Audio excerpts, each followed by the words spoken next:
ನಮಸ್ಕಾರ ಸ್ನೇಹಿತರೆ, ಕಥಾಸಾಗರ ಯೂಟ್ಯೂಬ್ ಚಾನಲ್ಗೆ ನಿಮಗೆಲ್ಲರಿಗೂ ಸ್ವಾಗತ. ಈ ವಿಡಿಯೋದಲ್ಲಿ ನಾವು ಓದಿದ್ದನ್ನು ಹೇಗೆ ನೆನಪಲ್ಲಿಡುವುದು ಹಾಗೂ ನಮ್ಮ ನೆನಪಿನ ಶಕ್ತಿಯನ್ನು ಹೇಗೆ ಹೆಚ್ಚಿಸಿಕೊಳ್ಳಬಹುದು ಎಂಬುದನ್ನು ತಿಳಿಯೋಣ.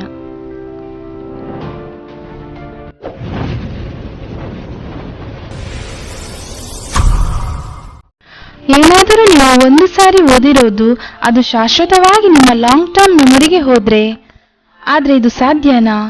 ಇದರ ಉತ್ತರ ನಿಮಗೆ ಕೆಲವೇ ನಿಮಿಷಗಳಲ್ಲಿ ಸಿಗುತ್ತೆ.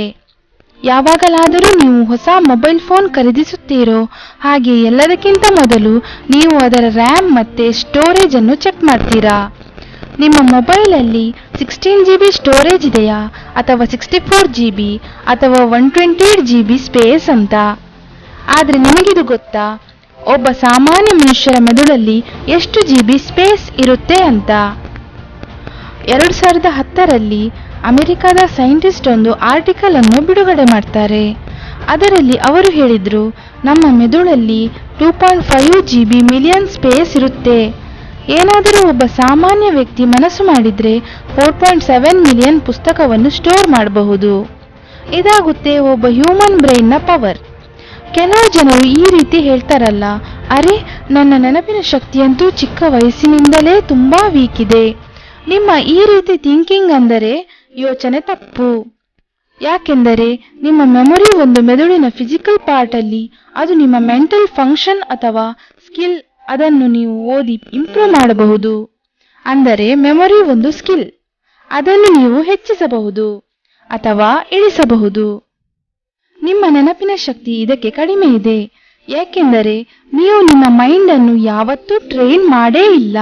ನಿಮ್ಮ ಮೆಮೊರಿ ಪವರ್ ಅನ್ನು ಹೆಚ್ಚಿಸಲು ಮತ್ತು ನಾನು ವಿಡಿಯೋದಲ್ಲಿ ಟಿಪ್ಸ್ ರೀತಿ ಹೇಳಿದ್ದೇನೆ, ಅದನ್ನು ನೀವು ಯೂಸ್ ಮಾಡಿ ನಿಮಗೆ ಎಷ್ಟು ಬೇಕೋ ಅಷ್ಟು ಮೆಮೊರಿ ಪವರ್ನ ಹೆಚ್ಚಿಸಬಹುದು. Method number 1, interest. ನೀವು ಯಾವುದಾದರೂ ಒಂದು ಟಾಪಿಕ್ ಅನ್ನು ಓದ್ತೀರಾ, ಅದನ್ನು ಬರೆದು ನೆನಪು ಮಾಡ್ಕೊಳ್ಳೋದಕ್ಕೆ ಪ್ರಯತ್ನ ಮಾಡ್ತೀರಾ. ಆದರೂ ಕೂಡ ಅದು ಅಷ್ಟು ಚೆನ್ನಾಗಿ ನೆನಪಾಗಲ್ಲ. ಆದರೆ ಅದೇ ಯಾವುದಾದರೂ ಮೂವಿನ ನೋಡಿದ್ರೆ ಅದು ನಿಮಗೆ ಚೆನ್ನಾಗಿ ನೆನಪಾಗುತ್ತೆ. ಅಥವಾ ಯಾವುದಾದರೂ ಒಂದು ಹಾಡನ್ನು ಕೇಳಿದ್ರೆ ಹಾಡಿನ ಒಂದೊಂದು ಶಬ್ದ ನಿಮಗೆ ತುಂಬಾ ಚೆನ್ನಾಗಿ ನೆನಪಾಗುತ್ತೆ. ನಿಮಗೆ ಗೊತ್ತಿದ್ಯಾ ಈ ರೀತಿ ಯಾಕಾಗುತ್ತೆ ಅಂತ? ಯಾಕೆಂದರೆ ನಿಮ್ಮ ಮೈಂಡ್ ಆ ರೀತಿ ವಸ್ತುಗಳನ್ನು ಬೇಗ ನೆನಪಲ್ಲಿ ಇಟ್ಕೊಳ್ಳುತ್ತೆ, ಯಾವುದರಲ್ಲಿ ಅದರ ಇಂಟ್ರೆಸ್ಟ್ ಇದೆಯೋ ಅದರಲ್ಲಿ. ನಾನು ನಿಮಗೆ ಮತ್ತೊಂದು ಉದಾಹರಣೆ ಕೊಡ್ತೇನೆ. ಅನ್ಕೊಳ್ಳಿ, ನಿಮ್ಮ ಕ್ರಶ್ ನಿಮಗೆ ನಂಬರ್ ಕೊಡ್ತಾ ಇದ್ದಾನೆ ಅಥವಾ ಕೊಡ್ತಾ ಇದ್ದಾಳೆ. ಆಗ ನಿಮ್ಮ ಹತ್ರ ಯಾವುದೇ ಪೆನ್ ಪೇಪರ್ ಇಲ್ಲ ಅಂದ್ರೆ ಆಗ ನೀವು ಏನು ಅವರನ್ನು ಹಾಗೆ ಹೋಗೋದಕ್ಕೆ ಬಿಡ್ತೀರಾ? ಇಲ್ಲ ತಾನೆ. ನೀವು ಸಡನ್ ಆಗಿ ನಿಮ್ಮ ಬ್ರೈನ್ನ ಎಲ್ಲಾ ಕೆಪಾಸಿಟಿಯನ್ನು ಯೂಸ್ ಮಾಡಿ ಅವರ ನಂಬರ್ ಅನ್ನು ಬರೀ ಒಂದು ಸಾರಿ ಕೇಳಿದ ತಕ್ಷಣ ಅದನ್ನು ಚೆನ್ನಾಗಿ ನೆನಪಿನಲ್ಲಿ ಇಟ್ಕೊಳ್ತೀರಾ. ಯಾಕೆಂದ್ರೆ ನಿಮಗೆ ಅದರಲ್ಲಿ ಇಂಟ್ರೆಸ್ಟ್ ಇದೆ. ಆದರೆ ಅದೇ ನಿಮ್ಮ ಫ್ರೆಂಡ್ ಏನಾದರೂ ಅವನ ಫೋನ್ ನಂಬರ್ ಅನ್ನು ಕೊಟ್ರೆ ಆಗ ಬಹುಶಃ ಅವನ ಫೋನ್ ನಂಬರ್ನ ನೆನಪಲ್ಲಿ ಇಡಲ್ಲ, ಯಾಕೆಂದರೆ ನಿಮಗೆ ಅದರಲ್ಲಿ ಇಂಟ್ರೆಸ್ಟ್ ಇಲ್ಲ. ಸೇಮ್ ನೀವು ಇದೇ ರೀತಿ ಇಷ್ಟಪಡ್ತಿದ್ರೆ, ನೀವು ಓದಿರೋದು ನಿಮಗೆ ಬೇಗ ನೆನಪಿನಲ್ಲಿ ಬರಬೇಕು ಅಂದ್ರೆ ಆಗ ನೀವು ಓದುವುದರ ಮೇಲೆ ಇಂಟ್ರೆಸ್ಟ್ ತರಲೇಬೇಕು. ನಿಮ್ಮ ಮನಸ್ಸಿನಲ್ಲಿ ಈ ರೀತಿ ಪ್ರಶ್ನೆ ಬಂದಿರಬಹುದು, ನೀವು ಓದೋದರ ಮೇಲೆ ಇಂಟ್ರೆಸ್ಟ್ ತರೋದು ನಿಮ್ಮ ಗರ್ಲ್ಫ್ರೆಂಡ್ ಹತ್ರ ನಂಬರ್ ತಗೊಳ್ಳೋದು ಅಥವಾ ಬೆಳಿಗ್ಗೆ ಬೇಗ ಎದ್ದೋಳೋದ್ಗಿಂತ ತುಂಬಾ ಕಷ್ಟ. ಓದೋದರ ಬಗ್ಗೆ ಇಂಟ್ರೆಸ್ಟ್ ಹೇಗೆ ತರೋದು ಅಂತ ತಿಳ್ಕೊಳ್ಬೇಕಾ? ಹಾಗಾದ್ರೆ ಕೇಳಿ. ಓದೋಕೆ ಇಂಟ್ರೆಸ್ಟ್ ಬರಬೇಕು ಅಂದ್ರೆ ಒಂದು ಗುರಿನ ನಿರ್ಧಾರ ಮಾಡಿ, ನಿಮಗೆ ನೀವು ಚಾಲೆಂಜ್ ಕೊಡಿ, ಮತ್ತೆ ಇದೇ ರೀಸನ್ ಓದುವಾಗ ಇಂಟ್ರೆಸ್ಟ್ ತರೋದು. ಏನಾದರೂ ಯಾವುದೇ ವ್ಯಕ್ತಿ ತನ್ನ ಜೀವನದಲ್ಲಿ ಗುರಿ ಡಿಸೈಡ್ ಮಾಡ್ತಾನಲ್ಲ, ಆಗ ಗುರಿ ಹತ್ರ ತಲುಪುವ ಪ್ರತಿ ವಸ್ತುವಿನಲ್ಲಿ ಅವನಿಗೆ ಇಂಟ್ರೆಸ್ಟ್ ಬರೋದಕ್ಕೆ ಸ್ಟಾರ್ಟ್ ಆಗುತ್ತೆ. ಅದು ನಮ್ಮ ಲೈಫ್ ಮತ್ತು ಓದೋದ್ರ ಮೇಲೆ ಆಗೋದು ಕೂಡ. ಆದ್ರೆ ನೀವು ಆ ಗುರಿ ತಲುಪುವ ಉದ್ದೇಶ ತುಂಬಾ ಮಜಬೂತಾಗಿರಬೇಕು, ಆಗಲೇ ನಿಮಗೆ ಅದರ ಮೇಲೆ ಇಂಟ್ರೆಸ್ಟ್ ಬರೋದು. ಮೆಥಡ್ ನಂಬರ್ 2, ನಿಮ್ಮ ಸೆನ್ಸಸ್ ಇಂದ್ರಿಯಗಳನ್ನು ಯೂಸ್ ಮಾಡಿ ಮೆಮೊರೈಸ್ ಮಾಡೋದಕ್ಕೆ.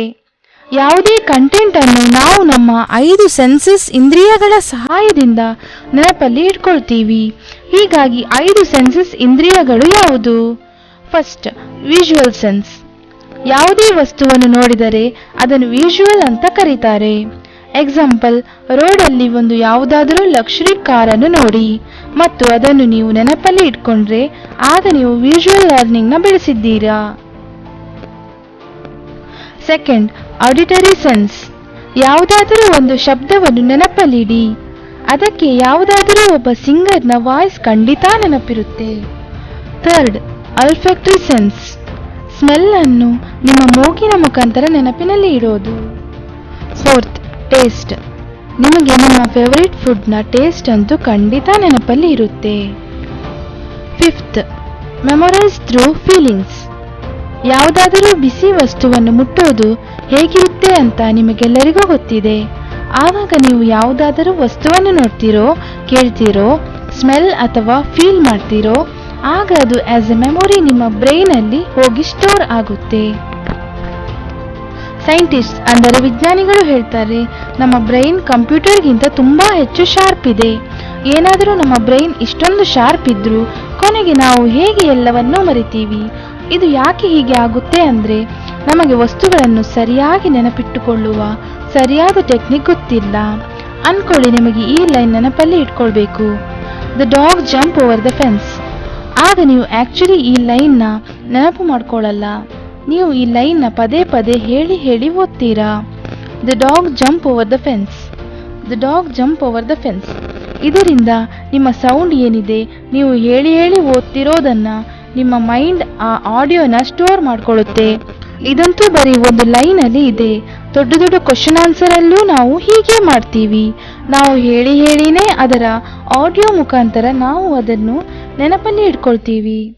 ಯಾಕೆಂದರೆ ನಾವು ನಮ್ಮ 5 ಸೆನ್ಸಸ್ ಅಲ್ಲಿ ಕೇವಲ ಒಂದನ್ನು ಮಾತ್ರ ಯೂಸ್ ಮಾಡ್ತೀವಿ, ಮತ್ತೆ ಅದೇ ಆಡಿಯೋ.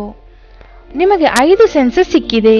ಏನಾದರೂ ನೀವು 5 ಸೆನ್ಸಸ್ಗಳನ್ನು ಬಳಸಿದ್ರೆ ಆಗ ನೀವು ವಿಷಯಗಳನ್ನು ಒಂದು ಸಲ ಓದಿನೇ ವರ್ಷಾಂತನಕ ನೆನಪಲ್ಲಿರುತ್ತೆ.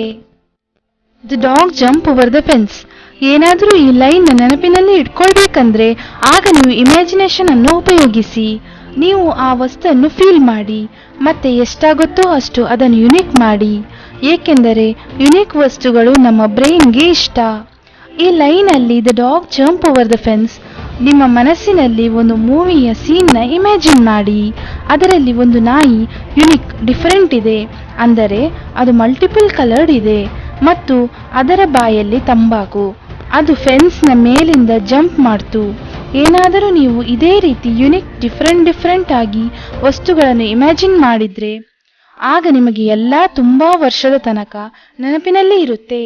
ಸ್ನೇಹಿತರೆ, ಈ ವಿಡಿಯೋದಲ್ಲಿ ಹೇಳಿಕೊಟ್ಟ ಪ್ರತಿಯೊಂದನ್ನು ಫಾಲೋ ಮಾಡಿ, ನಿಮಗೆ ರಿಸಲ್ಟ್ ಖಂಡಿತ ಸಿಗುತ್ತೆ.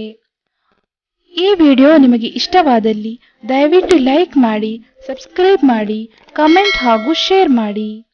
Thanks for watching.